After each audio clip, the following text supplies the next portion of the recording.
Good morning. Here we are starting the lesson number 1, sources of history. Okay. Till now we have studied the history of ancient. Ancient means whatever until this point in the long back ago whatever happened means ancient. Okay. Ancient, medieval and modern India. Here until this point you have learned whatever happened in the pre-independence India, whatever happened in the ancient means old India, medieval means the middle part of India, and the modern India also. This year we have to study the history of India in the post-independence era. Era means period. Post means after independence what happened in India we are studying now in this year. Sources of modern history are different. Okay, how we learnt about the history, those sources, those availability of the all the things are called as sources. Okay, those sources of modern history are different from those of ancient and medieval history. For example, suppose if I am accessing now internet to get the information about history, means my source is modern one rather than in the stone age internet was not there. So it was in stone age it may be possible to take out the references from the stones and all the natural parts. Okay, so their sources were different, our sources are different. Okay, we can study history with the help of various sources like written sources means whatever is written, material sources, material means whatever the hard copies, textbooks, those are called as material sources. Not only in the form of written format, material might be any pot also which we have got from the any excavation. Okay, oral sources means suppose our grandmothers are singing their songs and ballads and poems, those are oral sources of history. Okay, means whatever through the talkings means oral sources. Sources in the audio visual medium means TV is an example of audio visual medium. In the modern period we have to take note of various sources at the regional means local level, state level, national as well as international level. Means we have to think, means for example I am telling you about the Pune, about the Maharashtra, about the India and about the France, UK and all of those. So state level, regional level, state level, national level, international level. Okay, we can write history with the help of these sources because everybody, it is not possible for everybody to get information without any source of information. Okay, so with the help of these sources, different types of sources, we can write, we can make history whatever it may be. So return, so these are the sources, and in this lesson we are learning what is the source of history, what are the different types of sources of history from which can get the information. Source means the availability of something. Okay, so here the information about the history, those are called as the sources. So first we will discuss written sources. The following sources are included in the written sources. Which are they? That newspapers, as it is a printed, so written source. Then periodicals, you know, diaries. So Anna Frank's diary is there. She has written, she was from Germany and she has written her own diary. So she has declared how the days were there when the Hitler was there. So that diary is a kind of historical source. Reference books are there, correspondences are there, means whatever letters, past and letters were there, which gives us the reference of the 18th century. So correspondence means letters. Documents in archives, documents means which are preserved, which are written and somewhere preserved, means it is the archives means what, the collection of historical document that is called, and which is preserved, that is called as archives. Okay, so those documents in archives, so all the departments of the government preserve something, maintain something, some records. For example, in school we maintain your presentee, your attendance. If we need that attendance in future, that will be called as archives, because it is a written and preserved document by any institution, by any government. Okay, so governments gazettes also. Okay, postage stamps, also be, if we got, suppose for example in the 7th century we have got any postage stamp or any written or any stamp from that age. Suppose for example we are getting any coin from that age, so we learn something, what type of economy was there, what type of traditions were there, what type of rules were there in that, we can imagine and we can learn something from that. So it can be a source of history. We can write something, we can predict something. Predict means we can tell something about it. Okay.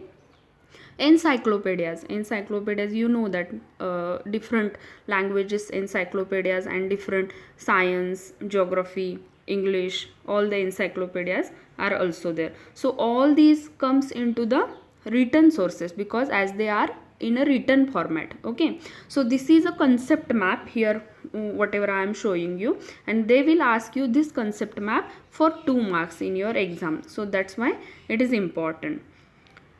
Then next they have given, do you know the place where historical documents are preserved is called archives. The main office of the National Archives of India is at New Delhi. Underline that.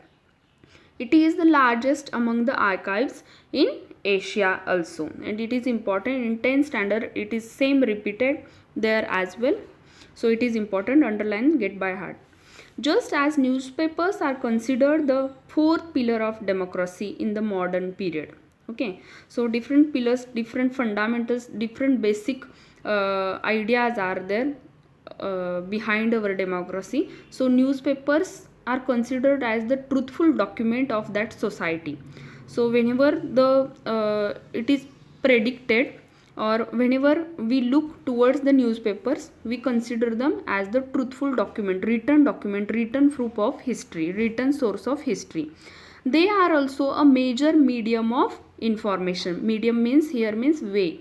If we consider the period from 1961 to 2000, we see that in the beginning there was no alternative to the print media, especially newspapers. Okay, printing machines were not there. With liberalization, means with the freedom and the widespread use of internet in India, an alternative for print media became available. Okay, widespread means a lot of use was there of the internet in India, and that's why we got the print media availability, the way of using it, using that facility. Yet the print media still continue to be powerful. The next one we will see a little bit in detail, that newspaper. Through newspapers we can get information about national and international affairs, politics, art, sports, literature, and social and cultural affairs. You know that these different segments we can find out in the newspapers. Newspapers contain matters related to human life. Obviously, if we are printing, if we are declaring something about the newspaper, we are it is about the human life only. Most national newspapers have started their regional editions, means only about the regional things, and regional editions means they were published at the local level only. Okay, they publish supplements that give information about various topics. Supplements means which is attached, which is a kind of attachment to that, that is called as supplement. We have also supplements for our local paper. For example, Sakal is there, Lok Satta is there, Lokmat is there, Pudhari is there, Hindu is there. Okay, they publish supplements that give information about various topics, newsletters of various movements as well. The dailies or weeklies of the political parties. Dailies means they produce daily, on a daily pattern, or might be on a weekly pattern. Monthly or the annual magazines are important among the print media. Okay, so different types of variety is also there in the newspapers as well. Some newspapers produce special supplements toward the end of the year that take an overview, means they look out, they thoroughly describe whatever happened throughout the year. Okay, overview of the important events of the year. Such supplements help us understand the important events of the year as well. That, for example, in the above passage they have declared that sometimes they, for example, Samna, that newspaper is there which is about that Shiv Sena political party. Okay, they produce that, they print out their whatever their thoughts are there about their local and the regional views are there, they produce in that particular about the movements, their own movements as well, they print out their own opinions in that. Okay, so next one, that press trust of India. After 1953, the Press Trust of India has been an important source of primary details of all important events and of articles on important subjects. Means PTI. This short form is very much important. Press Trust of India. PTI is an important source of primary details, basic details of all events, of articles on important subjects. Press Trust of India has provided reports, photographs and articles on financial, means on the whatever the money issues were there, financial and scientific issues to newspapers. PTI has now started its online service. During the 1990s, PTI started using the satellite broadcast, as we have developed that facility, technology, instead of teleprinters. Teleprinters means what? It was a device for transmitting telegraph messages as they keyed and for printing messages received. Okay, instead of using those teleprinters, we started to use in 1990s decade, we started satellite broadcasting. Okay, this material is important for writing the history of modern India. So whatever is declared, whatever we use the technology and whatever is declared by the PTI is considered as the very much important material for the history, source of important source of history. Let us see that. Do you know?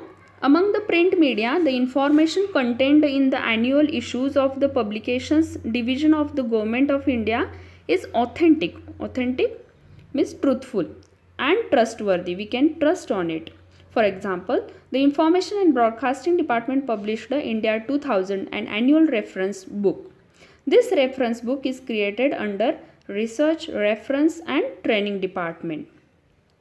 So, whatever is declared in this, do you know, this one is also important and they can ask you questions based on these passages as well. So where they have given the important information, underline that Broadcasting Department published the India 2000, that is important. It contains useful information about the land. What was there in that document? Information about the land, its people, national emblems. Emblems, for example, Satyamev Jayate, that is our emblem. Political system, defense, education, then cultural events, and an account of the developments in the field of science and technology. Environment, health and family welfare, means family goods. Social welfare, media of mass communication along with the basic data related to economics, finance, planning, agriculture, water conservation.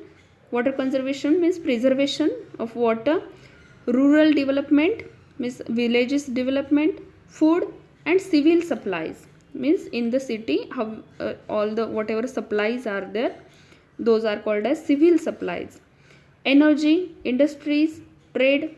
Trade means whatever the transactions, whatever the we are doing the business here, that is called as trade. And commerce, transport, communication, labor, housing, laws and statutes, youth, sport departments. Means if you observed, all each and every important minor topic was covered into that through that publishment. Okay, through that annual reference book, and they were and all the information was correct, authentic and very much trustworthy. So if you want more information, they have given the website also, you can go there and you can see in more detail as well there. Postage stamps. The postage stamps, you know, you are all of you aware about the postage postage stamps. Look at that Jal Cooper postage stamp here, which is given, which is important. They may ask you for the fill in the blanks. Let us see further that one. Yet a historian makes them speak. The postage stamp don't reveal anything on their own. So, but historians makes them speak. There have been several changes in postage stamps since India became independent. Obviously, before independence, different stamps were there. We used to the British rulers' stamps in that era. After getting the independence, we don't use them. We changed, that pattern changed, and we make our own stamps. Postage stamps reveal a lot to us. Reveal means shows to us about changing times due to the variety of in the sizes of the stamps, means variations were there. The novelty means newness, something new things were there in their subjects and color schemes. If you have observed, whatever the freedom fighters we used to put their pictures in our stamps. Sometimes freedom fighters, sometimes our saints were there. So whatever the renounced personalities are there, we use their pictures on our stamps specially. The postal department issues postage stamps on a wide variety of themes like postal political leaders, flowers, lotus flower is also there, animals are, tigers are also there, birds are also there, an event might be Dandi Yatra is there sometimes if you observed, or silver, golden, diamond jubilees or centenary, bicentenary. Let me tell you, silver jubilee means how many years? 25 years, means after 25 years they make new stamp. After golden means 50 year, diamond means 75 years, centenary means 100, bicentenary means 200 years. Okay, so they made different stamps according to the years. Okay, the next one, do you know the Indian government issued the Jal Cooper stamp in 1977. Okay, and they might ask you to write down a short note on this. So you have to write all this Jal Cooper postage stamp. Okay, Jal Cooper was an internationally acclaimed philatelist, means he was an expert on the subject of postage stamp. That is the meaning of philatelist. Born in a Parsi household in Mumbai, Cooper edited India's Stamp Journal. Underline all that. He was the founder of first philatelic bureau in India. So he was the first who invented all this bureau. He invented all these stamps and all this matter. So he is an important philatelist in who has acclaimed his reputation on international level. He was the founder of the first philatelic bureau in India as well, an office that collected stamp. He founded the Empire of India Philatelic Society. Underline, Jal Cooper founded Empire of India Philatelic Society. He went on to write many books on this subject as well. He gave a scientific bent to his hobby, and it was his hobby. Okay, and he diverted his attention, he made his hobby into his we can say as a job. He played a pivotal role. Pivotal means very important, very central, main role in taking the study of Indian postage stamp to the international level. Having started his career as a postage stamp collector, he was the only postage stamp collector before that. Cooper achieved the expertise of a philatelist at the international level. The postage stamp on Jal Cooper is an important source to understand his significant, means very important, contribution, means whatever work he has done in this field, that is very important source to understand the history in that period, or that postage stamp on Jal Cooper is an important source to understand. It was important way to understand his significant contribution to this field. It means that if anyone's picture is there on that national postage stamps, means whatever work is done by that man towards that nation is very much significant and important. For example, Mahatma Gandhi, we have Mahatma Gandhi's picture on a postage stamp, so we can understand his contribution. Tercentenary, tercentenary means 300 years of different events as well.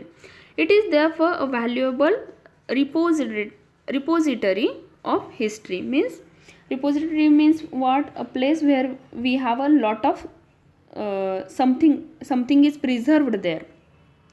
We can find out something more there. Okay. So these were the about the postage stamps. We have seen until this point newspaper, postage stamp. Now material sources. The following sources are included among the physical sources. Material sources. So coins are there. Let us see that one is also concept map, and all these things, all these material sources we are looking line by line now. Okay, so they have given things in daily use, royal seals, modern architecture, clothing, museums, ornaments, places of worship, coins. We will see in detail in detail now in the next page. Coins. We can also understand history with the help of coins as well, because whatever is printed, whatever is carved in that on the currency, on that coins, that is important. That tells us what was the how the economy was stronger in that era. Okay, and that's why the changes in the printing of the currency notes. Reserve Bank of India, RBI, print the notes. It has its headquarters in Mumbai. Underline that, Mumbai, that city. The coins from 1950 to those used at present, the metals used for making them, their different shapes, the diversity of subjects on them together help us to understand the important contemporary issues in India. Contemporary means at the same period, in that period, contemporary, at the in that same period. Diversity means what? The different, the variation, diversity of subjects on them together help us to understand the important in that what was important in that same period. What were the issues? For example, coins to convey the message of population control, and coins communicating the importance of agriculture and of farmers. Here if you can see, the coins are shown. So the agriculture and the farmers are important for that nation. Then on the other side, emblem is there. So nation, nationality is important. Okay, so it shows us that one. So